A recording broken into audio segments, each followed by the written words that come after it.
King of Podcasts here with a Wrestling is Real Podcast Extra.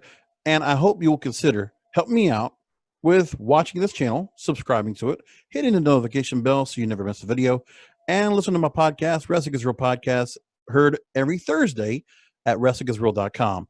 You can also help me out by buying all your Amazon purchases through Amazon at this special link, kingofamazon.com. That's kingofamazon.com, and I hope you do that. Tom Segura is a stand-up comedian, writer, actor, and a podcast host. He hosts a podcast called Your Mom's House Podcast. And one of the rare Wrestling is Real extras that I do, because I don't do many of them, but this is something I would not normally put in my own podcast. Because I don't do gossip, and I don't do the back and forth, how people just get all upset and up to a feather over everything. A tither, excuse me, that's the word, a tither. My thing is, look, I'm not looking here to be funny. And I try to. I'm not the funniest person in the world. I don't have jokes like Tom Segura here, but I try. Naturally, I'm not a professional. What can I say? I'm a professional podcaster. That's what I am. So I'm here to go and talk about Tom Segura and his wife, Christina Pazsitzky, and some comments they made that really got the wrestling Twitter and the wrestling community, the internet wrestling community called the IWC, upset. So he made some comments. We're going to go and talk about those. We're going to play a little bit of a couple of clips that he actually had from his show, a recent episode of his Your Mom's House podcast. So here's from Forbes. The story is Twitter lashes out at comedian for anti-wrestling commentary. What you don't, what you know you should get when you're going to get yourself into this, you should know very well, and I'm sure Tom knew very well, if you're going to make comments delegitimizing professional wrestling to fans who watch it as a guilty pleasure, of which I've watched for 35 years, okay? Listen, we know, and he knows. So I'm not necessarily caught up into the issues that everybody else is about about being upset with Tom after what he said. What's more important is about knowing what he said, finding the full context of things, and how this trolling got wrestlers to talk. That's what happened. Let's go and talk about it. So Alfred Kadua at Forbes.com, he writes this. So Tom Segura is receiving backlash from fans for inflammatory comments made about the industry in a recent episode of Your Mom's House podcast, talking about the anti-status quo of reminding viewers that the product is fake. I will play the clip for you now. An adult watching Puppy Dog House. So many guys love wrestling. I think wrestling is for fucking retards, but it is. But so many people, many people it is the fucking stupidest shit, and I think you're a fucking tool. Okay, when you see that clip going out there, you just know it took 20 seconds for every wrestling fan to going like they are raging up. It's like roid rage automatic. I get that part. And when you see a clip like that, it looks like they were just starting their show. I'm guessing, because I have not watched the podcast. Okay. But I know the full context of it. I'm just not a big fan of comedy podcasts. I can watch Joe Rogan, who's a comedian, but he's not necessarily trying to be always funny on that show. He's always informative. And that's the one show I actually I'll listen to it all. Or actually, I don't even listen to it so much. I actually watch it because I can't listen to 5 minutes of commercials of him just talking about, everything. Oh, my God. Commercial after ad after ad after ad. I can't do it. Watch on YouTube. It's much better. So anyway, back to Tom. If you're like, yeah. Hey, man, it's not fake. It's fucking fake, and you're a fucking idiot. Yeah. But grow up. They're not real fights. These are just stunt people. But imagine... And the fact that, guys are like, man, did you see the Undertaker? That's who he loved. He liked Undertaker. Jesus and Christ. He made me go to a WWE event in L.A. when it's pathetic. But some people might have heard it, not try to go listen to the rest of it. They would have gotten so outraged and said, you know what? I can't listen to this anymore. And they would have dropped off. But see what happened right here, he just mentioned his wife, he dragged it to a WWE show. And Tom Segura just made mention he's a fan of Undertaker. Okay, moving along. It's pathetic. I'll You're tell you a what, pathetic though. person. I'll tell you what. Yeah. It was actually pretty fun. What was? The event. Going to a live wrestling. Yeah, so is the Special Olympics. It's a fun thing to go to, but it's not real. It's not a real. He's trying to play it up. He's a funny guy. What do you expect him to do? First of all, this is where it comes down to people getting upset. You know, I'm going to say it like this. Listen, you want to comment as you want. Go on the YouTube comments. Go right ahead. I don't mind. This is comedy where he's a put-down guy. Okay, Don Rickles. Go Google him. He was one of the best. Equal opportunity offender. Okay, Dave Chappelle's the best example today. All right, doesn't matter race, creed, culture, nothing was off limits. So this guy, because he knows he's doing a podcast, and he decides to go after and bash wrestling fans. Hey, you know, wrestling fans are not sanctimonious. Okay, we're not, you know, without blame. You know, we can be ridiculed and cajoled. I don't have a problem with this. And I was wondering how many other people are, because I'm really surprised the kind of outcry that the wrestling community got over this. Because I see some of my podcast brethren in wrestling. And here's the other thing. I didn't want to do this on my podcast. I want to have my face saying this to my podcast brethren out there. And I understand some of you are upset, but there's no reason to. And because the fact that, you know, it is a joke. Take a joke. He was making a joke. I really believe that. Now, he probably does shit on the industry, but why does it matter? Why are you warning on somebody who's not even like a real serious fan? He's probably a casual fan, like many of us know out there that don't watch the product much anymore. Again, name drop Undertaker. So he could have been talking about it at any time. Who knows if he's watched the product as of late in a while? But the thing is, he's talking about it. You know why? Because he probably sees it on TV because there was nothing else to watch on. Maybe he's run through his Netflix. Who knows why they're talking about it? But they know people are talking about it. They see it on Twitter all the time. Why not take it as a hot button subject? Push the button, piss some people off. He's roasting wrestling fans. And, okay, let's move along. We're halfway through. Real competition. Of course not. But some people do. The people who think it's real, they are R-worded, definitely. They're completely retarded. Yeah. It's for children. It's not for, but when it's a male adult. If you're over 11 and you're like, you see SmackDown last night? Jesus Christ. That's how this guy was. And he knew all of them. And then he tagged in his partner. And then they grabbed a chair.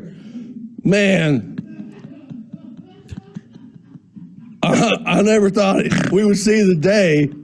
Yeah, I know. That the Bass Brothers would hold the belt. What the fuck is wrong with you? And then he would tell me the saga. He's like, and then, you know, Vince McMahon, he's the bad guy. And Vince owned the whatever. And I'm like, are you kidding me? That's how the ads for wrestling should be. It should be like, WWE, this is for diminished capacity. That should be their tag for the fucking wrestling shit. We uneducated. Jesus Christ. It's not a real sport. They're so dumb. An adult watching. I'm just telling you, and I have been able to say this on my program. I love wrestling fans. I love wrestling, professional wrestling. I love for a long time. So you know the stereotype they talk about wrestling fans in the first place, okay? But what he is saying is true. I'm not saying anything against all the fans out there, and I'm not even trying to point my finger at any podcast brother of mine at all. What I'm saying is this: is the fact that Vince McMahon does play to the lowest common denominator. Okay, he does dumb down the product. He doesn't make it that smart. Doesn't make it that.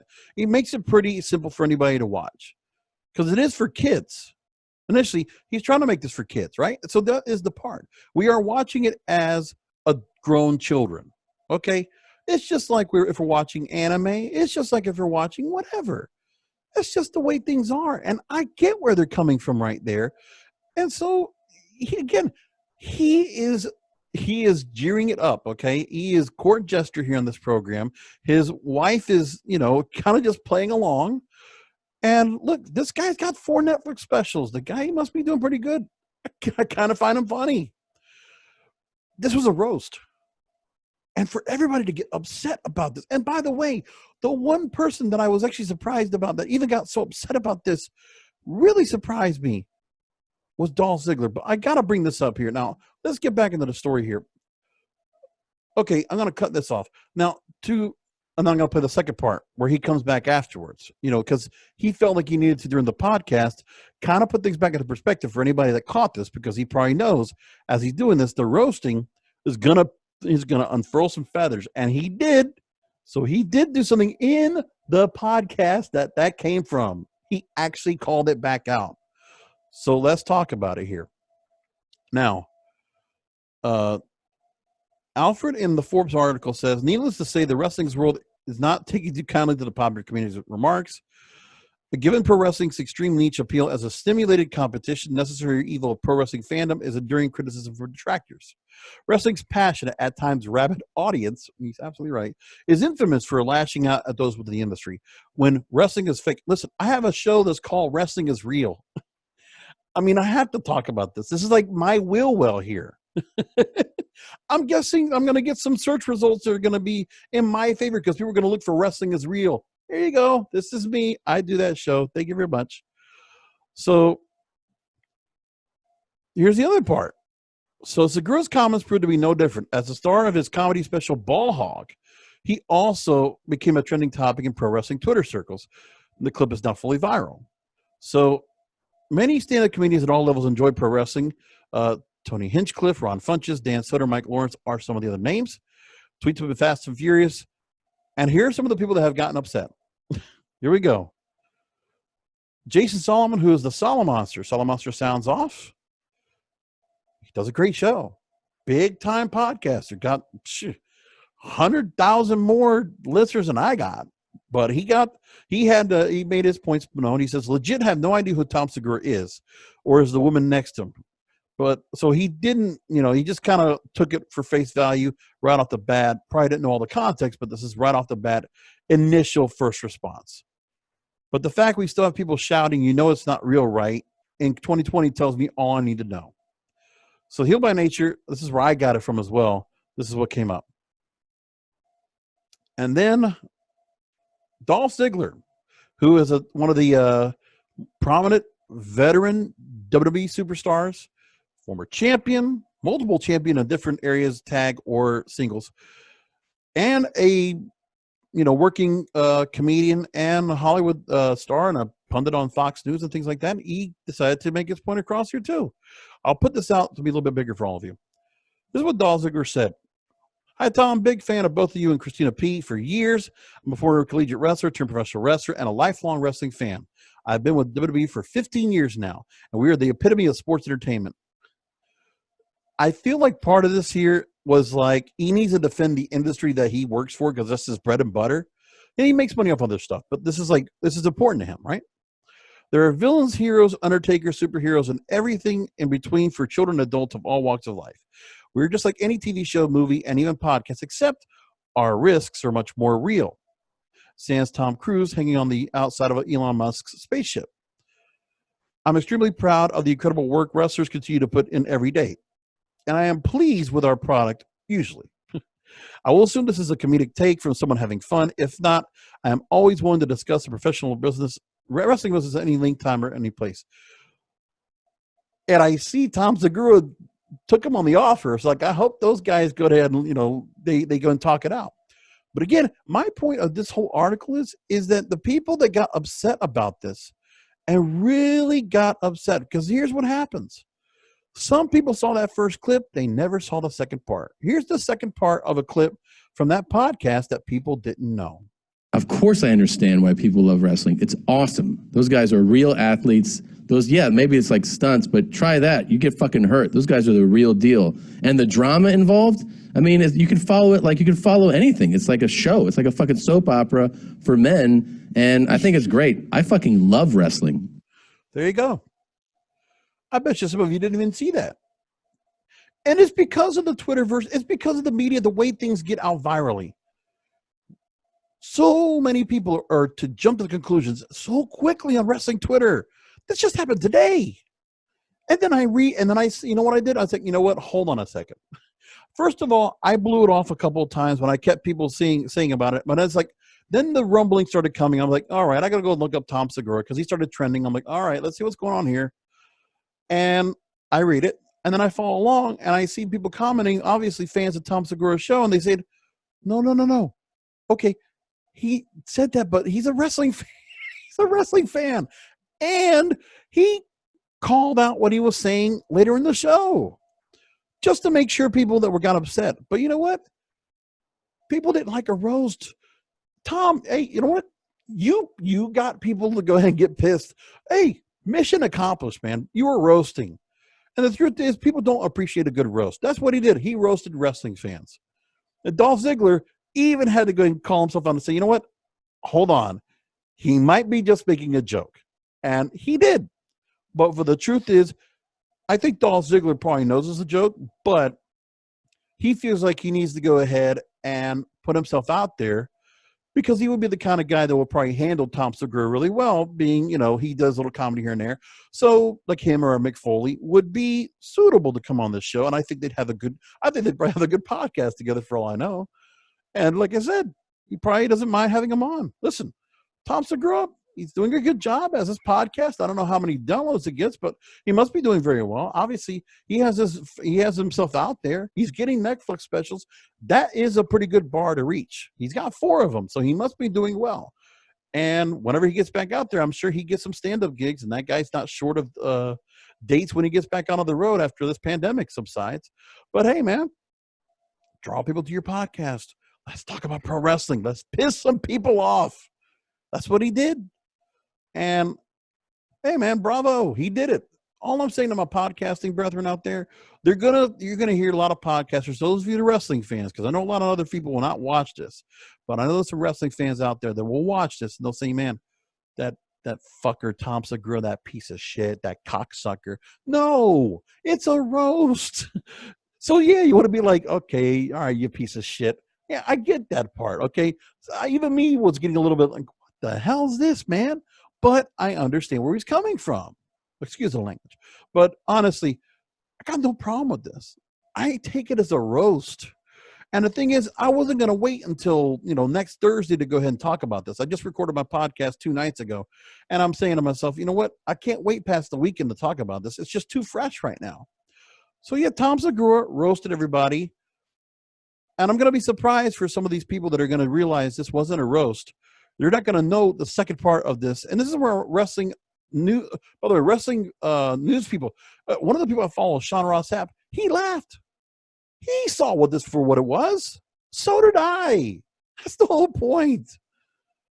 Hey, I actually kind of take it where pro wrestling is getting a little bit of attention because this guy, is a mainstream, comedian. And somebody for the mainstream besides that's not sports is bringing us up. Now, what you should hope for, wrestling fans, is that Tom Segura might be trying to get himself called out to go and get in the ring. Listen, if Tom Segura and Dolph Ziggler work each other out and we get something where like SummerSlam comes out and then Tom Segura gets himself out there, and the problem is there's just no crowd to go off of this with. But you could do something with this guy, have him in the ring and just do it and do a angle with him. I think that would be good.